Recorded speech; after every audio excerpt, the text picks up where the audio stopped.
Okay, so this little tutorial is going to be about families in general, and some basic stuff about them. So basically, families is the name that they give to kind of components and anything that you can load in. So anything that's kind of a fixed thing. So obviously this window has a whole bunch of different things to it. It's not just, a straight window. It's got glass, it's got trim, it's got the sash and all of that stuff built into it. But if I were to, let's say I draw this wall here, and let's say I put this window in. Okay, so if I click on this window, it gives me the option to edit this family. So if I were to click on that, I can open up a little model of just this window. So, and it starts to show me all the pieces that go into making this window.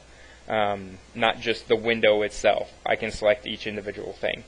And then the thing about this is there are components, there are families that have parameters attached to them, and parameters are essentially the things that allow you to change the size of this window, change the material of it, anything that you can adapt within the model itself is something that you can create a parameter for it. So that way when you load it into your project, you don't have to come into this editing mode to change it. You can edit it on the fly in your project and make it whatever you want it to be.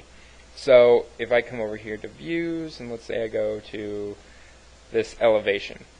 So this starts to look a little bit different because it's showing you all of the sort of reference planes and stuff like that here that are involved in this.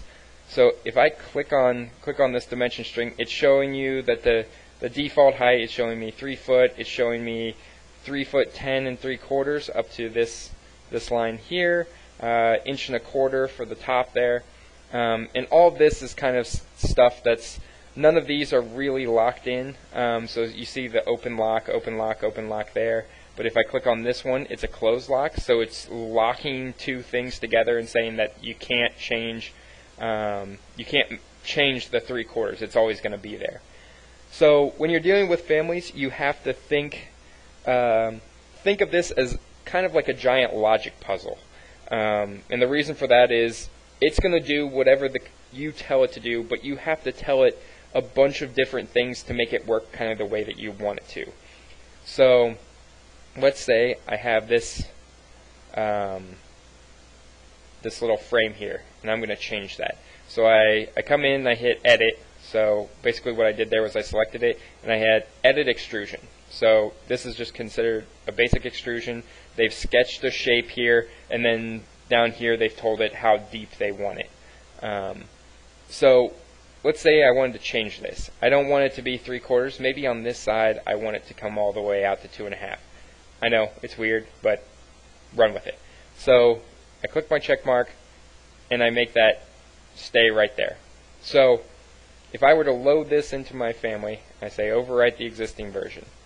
Now if I come in and I see what's going on here, whoops, let's get rid of that. Now, as you can see, this is thicker on that side than on that side. So basically, if I come in here and I say, okay, edit type, instead of my width being 3 foot, I want my width to be 5 foot. And I hit OK. Okay, so it's keeping that stationary there. It's keeping that width, and that's something that's always going to be. But maybe, I want to be able to adjust that width on the fly. So I'll go back into my edit family. Now hit edit extrusion. Now I'm going to put a dimension line on this. So I'll click this, and I'll say, okay, I want to go, I'm selecting the sketch reference line, and then I'm going to tab through. You see how it says frame, mullion, extrusion shape handle? I'm going to tab until I get sketch line. So sketch line is the thing that I'm working with. And I come up here and click that, and I say, okay, 2.5 inches. So if I click on this dimension, I can come up here to this label. And what you're seeing here, these are also labels. And they've created parameters for your height. So when you change the height in your model on your windows, you're affecting this parameter. The default is 4 foot, but you can change it to whatever you want, and everything works out fine. So 2.5 inches, I'm going to say I want to add a parameter, because all of these are already set to something else. So I'm going to say add this parameter. and I want to name this, let's say I name this weird sash. I say OK. So 2.5 inches, weird sash. I hit my check mark and finish that. And I load this into my project, say overwrite the existing version. Now when I click on this, when I go to edit type, I've got my height, I got my width, but I also have weird sash here. Let's say I make this 8 inches. I say OK. Now it makes that side 8 inches. So that's how parameters tend to work. They work off of you setting dimensions and then assigning a parameter to them and letting the system know that I want to be able to edit this in the future. I want to be able to change that back and forth, and that's how I want it to work. But the only reason that this didn't expand out this way and this way, so right now it's 2.5, but why, when I changed that to say 8, did it not expand, this way 3 inches and this way 3 inches? Well, the reason for that is this line here is locked into this reference plane. So it's telling this family that no matter what, this line is going to stay on that reference plane. So it says, okay, what are the rules when I'm adapting this weird sash parameter?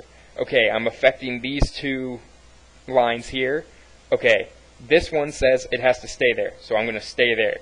This one says, okay, I'm free to move.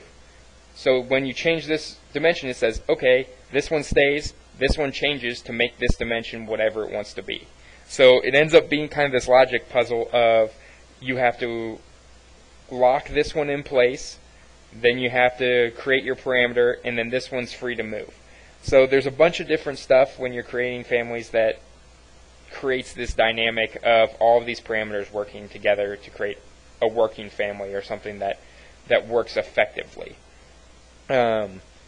So with a window, there's a lot of different components that come into play here. So let's select this, and if I click this, I can lock that into place. So that way that's always 1.25 inches. Maybe I want to get rid of this one. Oop. There we go. So now I just have the 1.25 inches. If I click on it, I know it's locked, so this is always going to stay 1.25 inches no matter what happens. So little things like that you can start to play with. Family creation can be very tricky. I will warn you, it's something that takes some practice and something that you'll have to fiddle with a decent amount. You'll create something, you'll load it in, you'll change your parameters, and it won't work how you want it to work. If you get it to work exactly how you want it to work the first time on something kind of complex, well done. Usually it takes a few tries of loading it in, testing things out, seeing what's acting weird, and then coming back in here and locking things into place and getting things kind of cleaned up. So that's kind of your basic family editor. This is a window. I can also, let's say I close that out. No, I don't want to save anything. But you can also do different things, like maybe I want to use, I've got a refrigerator in here. Maybe I come in and say, okay, this desk. I can also edit the family of this desk, and it brings it in and shows me all of this stuff. And all of this stuff is, has parameters to it and locks stuff in. So if I go to, say, the front side, you can see the leg height is adjustable. It's something that I can change because it has a label to it. You can also see the label up here. So the height of the desk, 2'6". If I change that, everything adjusts with it. If I go into this, right now, there's nothing really adapting things here to it, but the way this is all going to work, I've set a midpoint here, and this mid-reference line says, okay, everything's going to expand out from the center point rather than from one side. So when I go back to my project here, and I edit type, and I say the width, I want this to be 8 foot. It's not going to take this side and just expand one side out. It's going to expand equally in both directions. Oh, that one's built a little weird. So it expanded out to that side. Okay, so, but at the same time, everything works with it. So basically what it told it is these are staying the same. No matter what, the drawers and the drawers on this side are going to be the exact same size, and what's expanding is the knee space underneath it. You could change that and set parameters for how do you want this side. I always want a 36-inch knee space underneath here, and then these are getting bigger and these are getting bigger to accommodate that extra length of desk there. And then if I go up in here and say I want the height, maybe I want the height to be 4 foot. And I say OK. Now everything expands up. Now see, this is not a very well built family because of your handles and stuff aren't constrained to your drawers. And see how this one jumped up, the top drawer got really big, but the rest of them stayed the exact same. So if I go back, everything's nice and fine there. I change the height, it gets way too big. Now this is a default Revit family, so you would hope that this would be a little bit better made, but unfortunately it's not. So one of the assignments that you're going to have as we move forward is you're going to pick 2 things that you want to model a family of. You're going to have some time to make them, and I'll try to help you work out any bugs and stuff like that. You'll model them, and then I'll start to show you how to apply some parameters to them and things like that. At the end of the semester, or maybe at the midterm, what we're going to do is everybody's families, we're going to share them amongst everybody, so then everybody has at least a start to a family library of kind of custom created stuff that's not built into Revit. So if you need something that's a little different, you can get it. So that's kind of a nice, it'll give you a nice start to your Revit families, but obviously even the stuff that comes with the program has its issues. And that's something that if you go through, say, RevitCity.com, that has some downloads. Anybody can upload there, so you'll get families that you can't adjust anything at all.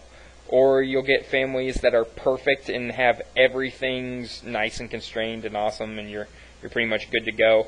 And then you'll get everything in between that.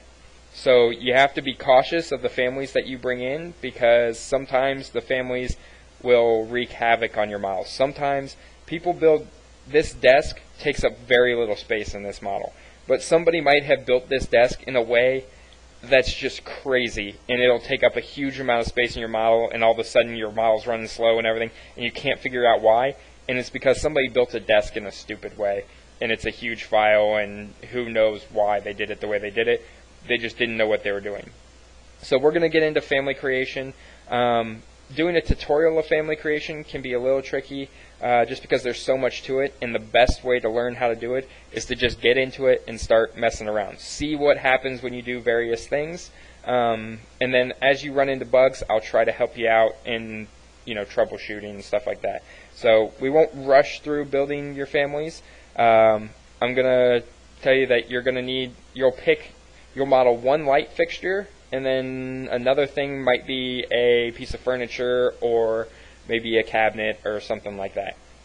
So in terms of families, this has kind of been a real basic introduction to what you're getting in this family editor here and what you're seeing when you open a family, and how this kind of stuff works, what these mean, what exactly are these. These are your reference planes that you can lock stuff to and all of that. So the next tutorial that we get into will be creating your own families, and I'll show you some of the tools that get involved in doing that sort of stuff.